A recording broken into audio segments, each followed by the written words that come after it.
दोस्तों नमस्कार। पूर्वी गुजरात पर आप सभी का बहुत बहुत स्वागत है। मैं हूं आपका दोस्त मयूर जानी। दोस्तों, बहुत कुछ हो रहा है देश में। गुजरात में जो घट रहा है, जो हो रहा है, उसकी जानकारी हम आपको लगातार देते रहते हैं। वो हमने आज के इससे पहले वाले 2 वीडियोस में दे दिए, तो उसको आप हमारे वीडियो सेक्शन में जाके देख लीजिएगा। इस वीडियो में, इस कार्यक्रम में हम आपको कुछ थोड़ा हल्के फुल्के अंदाज में कुछ बातें बताएंगे, कुछ आप तक पहुंचाएंगे, ताकि तनातनी से भरे इस माहौल में थोड़ी चेहरे पे मुस्कुराहट भी आए और मुस्कुराते मुस्कुराते जो है आप कड़वी लेकिन सही पर सुगर कोटेड बात जो है वो सुन भी ले। ये हमें लगता है कि जरूरी है। ये श्याम पित्रोड़ा साहब के एक निवेदन को लेकर प्रधानमंत्री ने जिस तरह से हाथ में डंडा पकड़ा है ना, कि मतलब जो विरासत की संपत्ति वाला मामला है उसे बहुत बड़ा मुद्दा बनाने की कोशिश की जा रही है। अमेरिका में जो लॉ है उसको, फिर उसके बाद कांग्रेस ने भी जो है वो एक एक रिएक्शन दिया कि भाई आपके जो जयंत सिन्हा साहब थे वो भी तो इस लॉ की वकालत कर रहे थे। फिर श्याम पित्रोड़ा का ये निवेदन आता है कि मैंने सिर्फ अमेरिका में क्या हो रहा है ये बताया था, मैंने ये नहीं कहा था कि वो जो विरासत की संपत्ति वाला जो मामला है जिस पर टैक्स लगने की बात है, जो कि स्टेट को जाएगा, मतलब कि देश को उसका हिस्सा मिलेगा, वो भारत में लागू करना चाहिए, ऐसा मैंने नहीं कहा था। खैर, मतलब कुछ और ही है और कुछ और ही बातें हो रही है, मतलब कि कोई मुद्दा है नहीं। प्रधानमंत्री हमारे जो है उनको पकड़ने के लिए कोई मुद्दा मिल नहीं रहा। हम सोच रहे थे इसको, जब ये सब जो बहस वगैरह सब चल रही थी, हम यही सोच रहे थे और मैं चाहूंगा आप भी सोचे और दिल पे हाथ रख के सोचे, अपने दिल पे हाथ रख के सोचे। इस देश में ऐसे कितने लोग हैं जिनकी बड़ी बड़ी विरासतें होंगी, और कितने परसेंटेज में अगर आप निकालने की कोशिश करेंगे तो कितने लोग होंगे अगर मान लीजिए ऐसा कोई कानून आता है। फॉर एग्जाम्पल, उदाहरण के तौर पे, वो तो आना ही नहीं है, मतलब ना उसकी वकालत कांग्रेस कर रही है ना कोई और कर रहा है, लेकिन अब जब इसको मुद्दा बनाने की कोशिश की जा रही है तब हम बात कर रहे हैं आपसे। कितने प्रतिशत लोग होंगे, कितने परसेंटेज में होंगे वो लोग जिनकी इतनी बड़ी बड़ी विरासतें होंगी, जहाँ की मतलब कोई अगर वारिस ना हो, कि उसके ढांचे, जो भी ढांचा बनाया जाए उस ढांचे के हिसाब से अगर सरकार को संपत्ति देनी पड़े या उस पर टैक्स देना पड़े, तो हमारे देश में जहाँ 81 करोड़ लोग, भाई साहब, बहन जी, 81 करोड़ लोग जब मुफ्त के राशन पे पल रहे हैं, वहां कौन है जिसके पास इतनी ज्यादा विरासत है?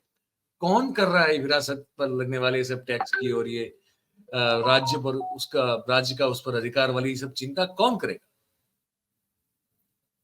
81 करोड़ लोग जब 5 किलो राशन पे जिंदा हो, जी रहे हो, तब ये फिजूल की चर्चा है, ये फिजूल का मुद्दा बनाने की कोशिश। खैर ठीक है, हमको लगा आपको बताना चाहिए।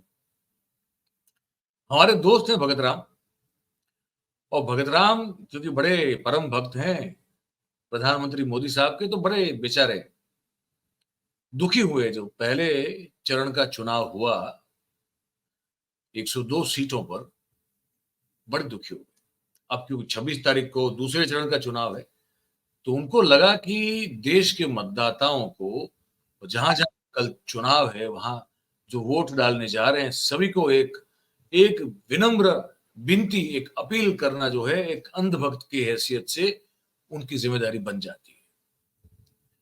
हमारी बात हो रही थी तो उन्होंने कहा कि हमने एक अपील जो है वो मयूर भाई रिकॉर्ड की है, अगर आप देश के लोगों तक पहुंचा दे इस अपील को, कि कल जब वोटिंग करने जाइए तो आप किसको वोट डालिए और क्यों वोट डालिए, अगर आप लोगों तक पहुंचा दे। हमने कहा भाई आपका खुद का भी तो बहुत बड़ा यूट्यूब का है, बोले वो तो है, वहां तो देखते ही है, लेकिन आप भी थोड़ा हेल्प कर दीजिए। हमने कहा ठीक है, कर देते हैं।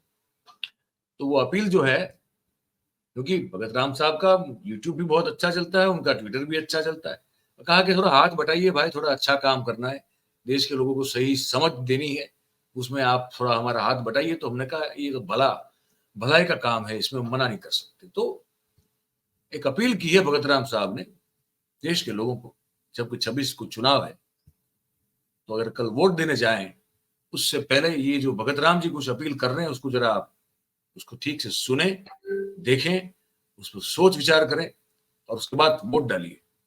सुनिए और देखिए इस अपील को। जैसा वोटिंग आप फर्स्ट राउंड में किए हो, प्लीज ऐसा सेकंड राउंड में मत करना। आप जैसे वोटिंग का काम आप फर्स्ट राउंड में किए हो, जिसके वजह से हमारे शहर को फर्स्ट राउंड के वोटिंग के वजह से हमारे शहर को मंगलसूत्र पे और घुसपैठिया पे और ज़्यादा बच्चा पैदा करने वाले लोग पे ऐसे बात पे आना पड़ गए। तो इसमें आपका ब्लेम है, आपको ब्लेम है, हमारे शहर का गलती नहीं है। आपके वजह से हमारे शहर को ऐसा चीज़ बोलने पड़े हैं। आप जो ऐसा वोटिंग किए हो ना फर्स्ट राउंड में, इसके वजह से हमारे शहर को ऐसा करना पड़ा है। अगर आप सेकंड राउंड में भी ऐसा ही वोटिंग कर दिए तो फिर हमारा शहर अपना विराट कोहली वाला रूप दिखा देगा। और आपका उसमें हमारे शहर का ब्लेम नहीं है, हमारे शहर का गलती नहीं है, आपके वोटिंग के वजह से होगा। अगर हमारा शहर ऐसा कोई भी काम कर दिया, आप सोच के देखो, अगर आप सेकंड राउंड में भी ऐसा ही वोटिंग कर दिए तो हमारा शहर क्या कर सकता है, आप सोच के देखो। अगर हमारा शहर कुछ ऐसा कर दिया ना, तो फिर हमारे शहर को ब्लेम मत करना। आप लोग बोल रहे हैं, हम साफ बोल रहे हैं आप लोग को। हमारे शहर का विरोध करते करते आप लोग नफरत से ही नफरत करने लगोगे, अच्छा बात नहीं है। हमारे शहर का विरोध करने के चक्कर में आप लोग रोजगार पसंद करने लगोगे, हमारे शहर का विरोध करते करते अपना भलाई सोचने लगोगे, इतना स्वार्थी हो जाओगे, ऐसा देश विरोधी काम करने लगोगे। हमारे शहर का विरोध करते करते अपने बहन बेटी का सुरक्षा चाहने लगोगे, अच्छा बात नहीं है ये। हम मान रहे हैं हमारा शहर कोई रोजगार नहीं दिया। 2 करोड़ रोजगार का बात किया था, हम ईमानदारी से मान रहे हैं, देने की जगह उल्टा छीन लिया, हम मान रहे हैं। पर सिर्फ इतना छोटे से बात के लिए आप हमारे शहर को वोट नहीं दोगे, सिर्फ इतने से छोटे से बात के लिए। हम मान रहे हैं हमारा शहर जो है आर्मी का पक्का नौकरी छीन के सब जवान लोग को जो है कॉन्ट्रैक्ट का अग्निवीर बना दिया, हम मान रहे हैं। पर सिर्फ इतने छोटे से बात के लिए आप लोग हमारे शहर को वोट नहीं दोगे, बताओ हमको। हम ये भी मान रहे हैं कि हमारे शहर के वजह से जो पहलवान बेटी जो है जंतर मंतर पे 2 महीना तक रोते रहे, हमारा शहर मिलने भी नहीं गया, पुलिस घसीटते रहे सब पहलवान बेटी को। पर सिर्फ इतने छोटे से बात के वजह से आप हमारे शहर को वोट नहीं दोगे। हम ये भी मान रहे हैं कि हमारे शहर के वजह से जो है 700 से ज्यादा किसान लोग मर गए। पर आप ये तो बताओ हमको, आप इतने छोटे से बात के वजह से हमारे शहर को वोट नहीं दोगे। हम मान रहे हैं देश में जो है 80% से ज्यादा जो युवा हैं वो सब बेरोजगार हैं, मान रहे हैं, ईमानदारी से मान रहे हैं। पर सिर्फ इतने छोटे से बात के वजह से आप हमारे शहर को वोट नहीं दोगे, ये तो अच्छा बात नहीं है। आप लोग ये ठीक नहीं कर रहे हो। हम मान रहे हैं 65 रुपया वाला जो पेट्रोल है वो 105 रुपया का हो गए। पर आप इतने छोटे से बात के वजह से आप हमारे शहर को वोट नहीं दोगे, बताओ। सिलेंडर जो है हम मान रहे हैं, सच्ची में मान रहे हैं, 435 रुपया वाला सिलेंडर जो है हमारा शहर जो 1100 का कर दिए, पता है हमको। पर आप हमको यही बताओ, आप इतने छोटे से बात के वजह से हमारे शहर को वोट नहीं दोगे।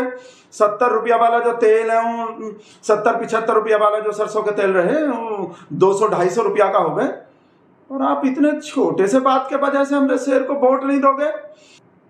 हम मान रहे हैं हमारा शहर जो है देश का जो सारा संपत्ति है वो अपने फ्रेंड लोग को दे दिए, अपने जो भी बढ़िया दोस्त हैं, फ्रेंड हैं, उनको दे दिए 1-2% को जो है सब। पर आप हमको ये तो बताओ, आप इतने छोटे से बात के वजह से आप हमारे शहर को वोट नहीं दोगे। हम मान रहे हैं महंगाई जो है बहुत ज्यादा हो गए हैं, महंगाई बहुत बढ़ गए हैं। कोरोना वाला बात भी मान रहे हैं, कोरोना में 40-45 लाख लोग मर गए हैं, ऑक्सीजन के सिलेंडर नहीं मिले थे किसी को भी, इतना ज्यादा आफत आ गए थे। सब अंतिम संस्कार को जो है जगह भी नहीं बचे थे, कहीं गंगा में फेंक दिया किनारे पे। और सिर्फ इतने छोटे से बात के वजह से आप हमारे शहर को वोट नहीं दोगे, तो अच्छा बात नहीं है, ऐसा मत करो प्लीज। हम मान रहे हैं इलेक्टोरल बॉन्ड में, हम मान रहे हैं छोटा मोटा बेईमानी घोटाला, छोटा मोटा नहीं, बहुत बड़का, चलो बहुत बड़का सही कर दिया हमारा शेर जो है, पर सिर्फ इतने छोटे से बात की वजह से आप हमारे शेर को वोट नहीं दोगे। हम ये भी मान रहे हैं कि देश का सब सुख शांति जो है 10 साल में हो गए जो भी है, पर का इतने सिर्फ इतने छोटे से बात के वजह से ऐसा मत करो प्लीज। हम अपील कर आपसे हाथ जोड़ के अपील कर रहे हैं, प्लीज ऐसा काम मत करो, ऐसा देश विरोधी काम मत करो, हमरे शेर के संग ऐसा मत करो प्लीज। जो आप लोग को रोजगार दे देगा, इसका मतलब तो आप उसको वोट दे दोगे, हमरे शेर के जगह पे उसको वोट दे दोगे जो ही अग्निवीर का स्कीम खत्म करके आपके भैया को, आपके बिटवा को और आपके पोते को वो आर्मी का पक्का नौकरी दे देगा।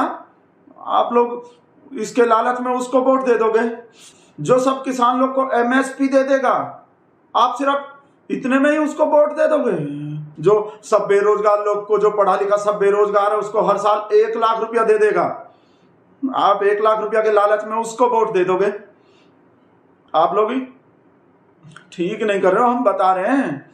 जो हर गरीब महिला को हर साल 1 लाख रुपया दे देगा, 30 लाख नौकरी दे देगा साल में सब बेरोजगार लोग को, आप लोग उसको वोट दे दोगे।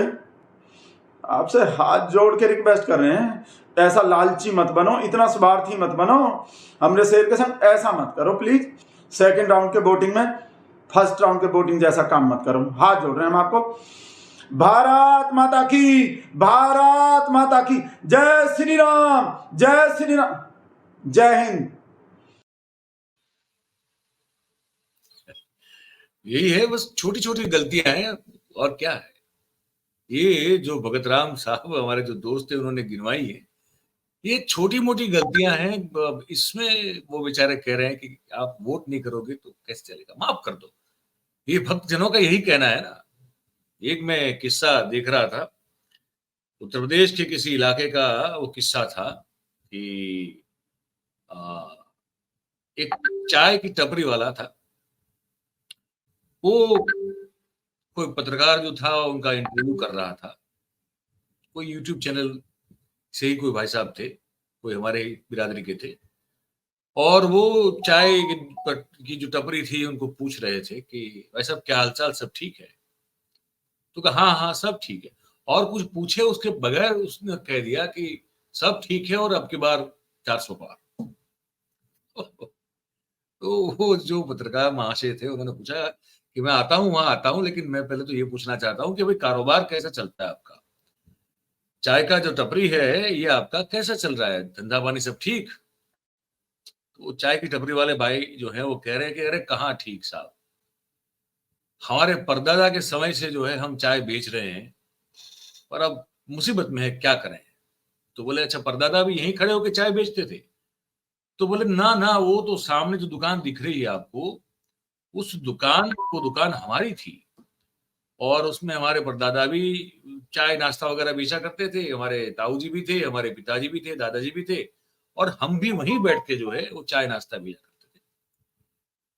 तो बोले गुरु आप तो बड़े, फिर तो आप तो मतलब रोड पे आ गए, दुकान से रास्ते पे आ गए, तो आप कैसे खुश हैं? तो बोले नहीं दुखी हैं, हमारे साथ धोखाधड़ी हुई, और हमको जो है धोखाधड़ी से हमारी दुकान छीन ली गई और हमको रास्ते पे ला दिया गया।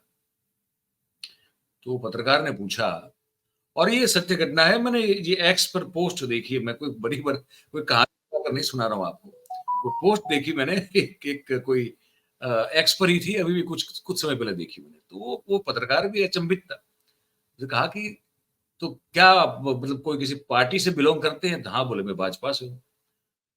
तो बोला आपने फिर पार्टी में या पुलिस में फरियाद करनी चाहिए। तो नहीं, जिसने हमारी दुकान हथिया ली धोखाधड़ी से वो भी भारतीय जनता पार्टी से, वो हमसे बड़ी पार्टी है, मतलब कि कद में और वजन में हमसे बड़े लोग हैं, है एक ही पॉलिटिकल पार्टी से।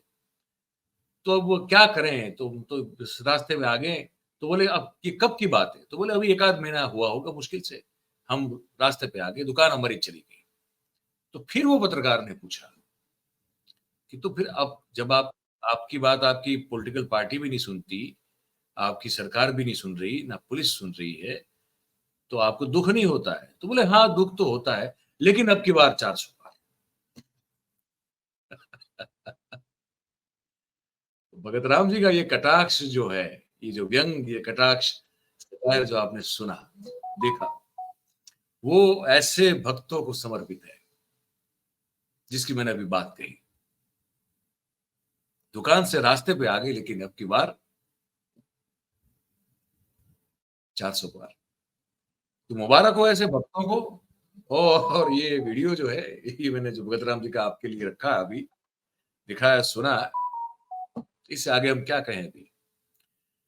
अब आपकी बारी है, आप कुछ कहें, लिख के भेजें हमको कमेंट करके। और अगर ये बातचीत आपको पसंद आई हो तो इस वीडियो को लाइक करें, इस वीडियो की लिंक को आप हो सके उतना शेयर करें, और हमारा जो चैनल है 4PM गुजरात, उसे आप सब्सक्राइब करें और अपने आसपास के लोगों से करवाएं। बहुत बहुत धन्यवाद आप सभी का इस कार्यक्रम में हमारे साथ जुड़ने के लिए। Thank you very much. नमस्कार।